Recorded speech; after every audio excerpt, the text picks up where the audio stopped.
इस दुनिया में तो मेरा, अगर मेरे बाबा ना होते इस दुनिया में तो मेरा क्या होता। अगर नहीं होता बाबा तो सुख का कोई ठिकाना ना होता। एका तुम्हारी शौकाची कहाणी माझ्या माई बापा आणि म्हणून बाबा दुकानाच्या चरणी गेल्याच्या नंतर 3 दिवसाच्या कार्यामध्ये बाबाच्या मार्गामध्ये गेल्याच्या नंतर 3 दिवसाच्या कार्यामध्ये त्यांना काय सुख समाधान मिळाली ती थोडक्यात माझ्या पत्रामध्ये सांगते। बाबा तुम्हाराच्या चरणी मी देह मागला,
पण त्या परमेश्वराची देण आहे।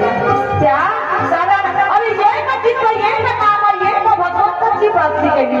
कारण जो कोणी सेवा करते असते. जो कोणी सेवा सत्य मर्यादा प्रेमाच्या मार्गात चालत असेल त्याच्या घरच्या परिणामाचा निवास असतो. कारण त्या मार्गामध्ये भागवत तुमचा आहे. बाबांच्या मार्गामध्ये भागवत तुमचा माझ्या माई बावल्या हो, माझे माई बाप हो. उदाहरणामध्ये सांगते, अरे दारू विकणाराची बायको पैशाच्या गट्टीवर बसते. दारू विकणाराची बायको सोन्या चांदी पासून कपड्या लत्यापासून घरी घरच्या खाण्या घेण्यापासून सुख आनंदानं राहतो. दारू पिणाराच्या बायको लेकर घोडा देऊन राहतात. बापरे, होळी सारखा सण केला माझ्या माई बाप हो. जो कोणी पिणारा असत त्याच्या लेकरात 2 घास सुखाचे नाही खाल्ले असते. होळी सारख्या सणाला त्याच्या बायको 2 घास सुखाचे काय तुमचं जीवन आहे. आणि त्या बाबा जुमलेजीने स्वतःच्या परिबंधाचा त्याग केला, की स्वतःच्या संसाराचा त्याग केला, स्वतःच्या पत्नीचा त्याग केला. एक नाम एक चित्र घेऊन एका भगवंताची प्राप्ती केली. एका दिवशी बाबा जुने 3 हवन घडवले. एका दिवशी त्या बाबा जुने 3 हवन घडवले. आणि आई वाढायची बाबाच्या खात्याला उभी राहिली. आणि म्हणून त्या माई माऊलीचा या संपूर्ण जगामध्ये ध्यान केला. तिच्या संसाराचं सोनं झालं. आणि म्हणून ते काय म्हणत होती ऐका,